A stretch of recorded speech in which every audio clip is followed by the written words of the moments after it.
welcome back to my channel. It's your girl Daun'ne Monique, and I'm back with another video.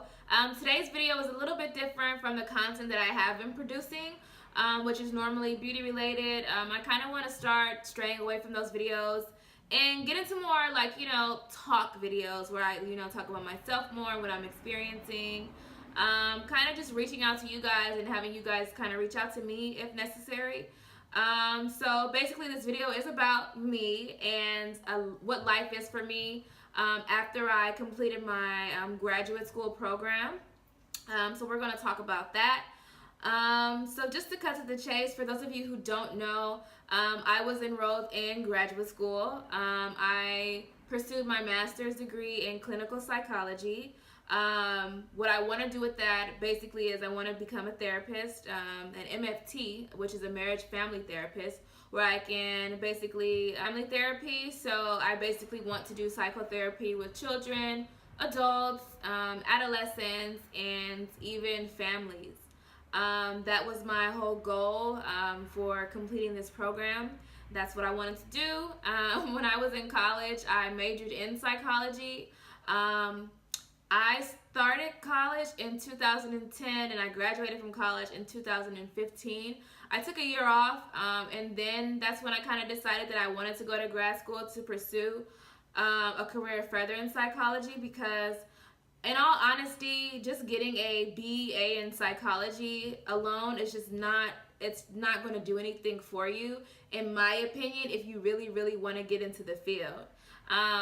I feel like nowadays a BA is just equivalent to a high school diploma, but that's just another story when it comes to how I've experienced like the work world thus far. But jumping forward to this program, so I started this program in fall 2016 and I finished this month, March. I think the last day was March 12th. The program consisted of 8 quarters.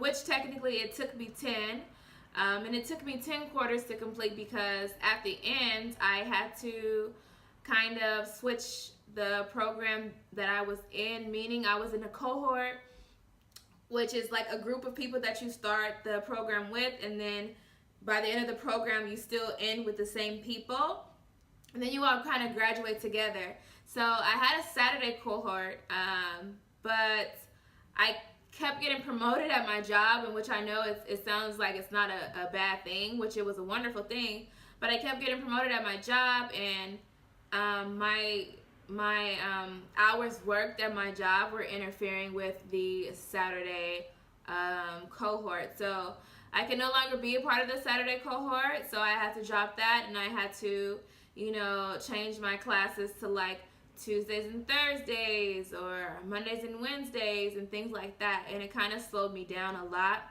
And then also towards the end of my program, I had to do an internship, and the internship took up also 2 days out of my week. And since I was hired as a 40-hour, there was like no way I could be a 40-hour. There was no way that I could do my position with having to do this extra like internship. It just wasn't working, and I knew it wasn't going to work, so I had to quit my job. And I quit my job in August. Luckily for me, I had money saved up because I knew that this was probably going to happen. So here we are, fast forward into March, where I'm done with the program. So this is kind of like the main point of the video, because I'm done with my program, but I don't have a job. And then the way that everything is set up, like my school has to like finalize everything and like get the paperwork together and like send it to me so I can go to the BBS, which is the Board of Behavioral Sciences, and like send them proof of my completion of my my master's program, so they can give me an associate number. And with the associate number, I can take that and then I can apply out for jobs. Now, I've been told by other students of my school that this can take the school up to 3 months, but I have like my fingers crossed that it doesn't take that long, because your girl needs a job. Your girl wants a job. Your girl wants to start working and getting into what I wanted to do, what I went to school for. So that's really the big part of this video. Me, how I'm feeling currently, not working, me waiting around, am I content with that, and whatnot. So me not having a job, so I still have money saved up, but of course, as the months go by, it's my little savings account is depleting. And I've tried to do like little things to bring in money, but it's just not, I feel like it's not worth my while. Like I tried doing Postmates, I tried doing DoorDash, and you know, I really have my opinions about those types of companies, because they say you can make up to a certain amount, but then they don't factor in, you know, gas and mileage and the effects that all of that driving has on your car. And then really you're focused on trying to make sure that your customers are tipping you. And a lot of them don't really tip. And if they do tip, it's just not well. And it's just like totally not worth your time, you know. You're just driving around for like hours and you just come back home to really nothing. So I kind of got discouraged about that. So I haven't really been doing anything but just I keep checking my school, my school's little website where you go in and check to see if they plugged in like all of your grades and everything is completed. For this last quarter, I'm still waiting for one teacher to put in my grade, and then I'm still waiting for my internship for last quarter to be plugged in. I'm still waiting for my psychotherapy hours to count, because the program requires us to see our own therapist as well. So it's just a lot going on, and it's just like I'm playing the waiting game, and I feel so like stuck. And I really hate feeling like this. I hate feeling like a sitting duck, like I'm powerless. It's just like a really sucky feeling. It's just really a sucky feeling, and I know I just kind of have to sit with it and deal with it until everything kind of comes together, which I know it will, but still. And another thing I have coming up is I'm going to a conference in San Francisco. It's the California's Association of Marriage and Family Therapies annual conference in San Francisco. Well, it's not in San Francisco, but it's near it. So that's at the end of April, and what they're going to have is a job fair. And at this job fair, there are going to be, you know, different institutions there that are going to be hiring, not institutions, but, you know, jobs are going to be hiring, and like on the spot. So I've heard, I know you can acquire jobs there, but what I've heard recently is those jobs are really basically in San Francisco. So I'm afraid that even when I go out there, I still won't have my associate number to kind of back me up to prove that I am finished. But still, it's like if I were to go out there and I did find something that I really liked, it's probably going to be based out there in San Francisco, and I really don't want to move out there, but it is still good for me to go for networking, and like meeting new people and kind of seeing like the ins and outs of people's lives who are kind of like ahead of me and you know, going in the direction that I'm going. They're already like there. So that's what I kind of look forward to. But then again, I still have to play the waiting game. I go on Indeed like every day to look at the jobs, and I see the jobs for like the associates, which is what I will be considered. Once I give my BBS number, I'll be considered an MFT associate. Because even after that, I still have to collect more hours in order for me to apply for licensure. So the hour total that I need to collect is 300. I'm sorry. The hour total that I need to collect is 3,000. During my program at my school, I've collected a little bit over 300, so I still have like 2,700 hours to go, which seems like a lot, but you know, if you're at a job and you're actually working and you're getting paid for it, I feel like that's a big difference versus like the internships that I had to do to collect the hours that I have. Working for free is definitely not fun. I know it's like a learning experience and, you know, all that, but I honestly think it's just not fair, because you're still putting in work, you're still learning, and you're still putting in your hard-earned time for something that you actually love, and you're not getting paid for it. I can just imagine people who have to go through this and they don't have like anything, you know, they're struggling more than I am, and they just have to wait for everything to kind of unfold. So that's just like the downside of everything. So I'm still gonna have to get 3,000 hours to apply for licensure so I can be considered an MFT, and an MFT only, no associate, no trainee attached, just like that.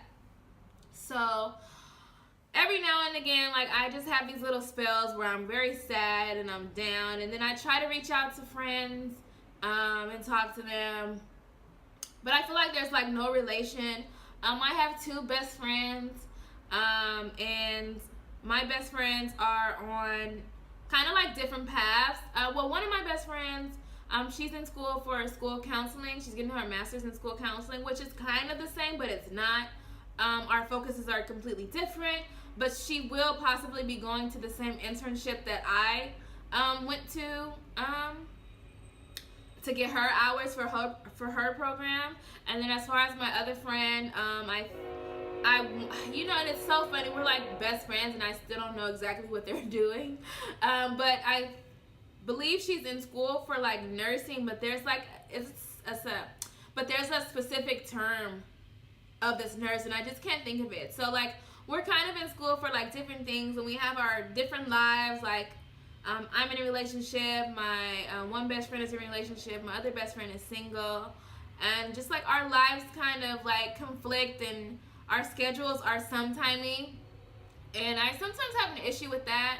Like, to be honest, like, I wish I had a pair of friends that were just like down to like chill and just were like, they're kind of a little bit more support. And I know that everyone has their own thing, but it's just something that I've always wished that I had. Not saying that my friends and I, we don't go out, but we go out, but it's just like every now and again. And I feel like to have a very productive life, you want to just have people around you that you can just like really enjoy, a little bit less than often, but you know, more so, if I'm making any sense. So that's kind of hard because at times I feel like I'm dealing with this like by myself, and even with my boyfriend, like sometimes I don't understand, sometimes he doesn't kind of understand what I'm kind of like dealing with, and it could be my fault because I don't voice it all the time, and I talk about it a lot in my in therapy, so it kind of like eases my mind because I know everything will fall into place eventually, but it's still that support. Like, I feel like if I had more support, I would feel a lot better. But right now, I just feel like a lost little puppy dog, and I'm just waiting, and the process is just crazy. So what would I say to someone who is finishing grad school and they're not really in the same predicament as me? Because not all jobs, not all career paths, you have to do like internships. You can kind of just like jump right in. So for those who like are finishing up like a program and like you're ready to jump in, my advice to you is just to, you know, keep your head up, apply to everything that you see in sight. No matter if you feel like you're not qualified, because you'll still get the experience. The interview is an experience. Reading up on the company that you apply for is an experience. Meeting different people is an experience that you can like take and you can actually apply it to your life. Just go for it and don't let anything stop you. Life after college and graduate school period is just hard. It's just really hard because you're in this institution for so long, and you just don't know what to do after everything is finished. Like, I remember when I graduated from college, that same day that I had my graduation, and they were getting ready to call my name, I was like, I had so much emotion, and like I wanted to cry. I think I did cry, but it wasn't noticeable. I like had tears in my eyes as I was walking up the stage to get my diploma, because it was very emotional. And then, you know, you just have this moment like, oh shit, like what's next? Like, what do I do? What do I do now? And like, after that, you know, it's just like, damn, like it's really time to put in work. And then when it's time to put in work, you know, you still have to get those interviews. You have to get those yeses, and then you may hear no's, and it's disappointing because all of the work that you put in, you expect to get something out of it. So my advice to you is just to keep your head up, keep trying, and then I'll just kind of like update you guys with my situation as time goes by. So you guys will know where I'm at and like this little career path that I'm doing. If you guys like this video, make sure to give it a thumbs up. Comment if you have any, you know, words of encouragement for me, or just words, or just advice, or whatever it may be. Make sure you give me some comments down below, and I will see you guys in my next video. Bye, guys.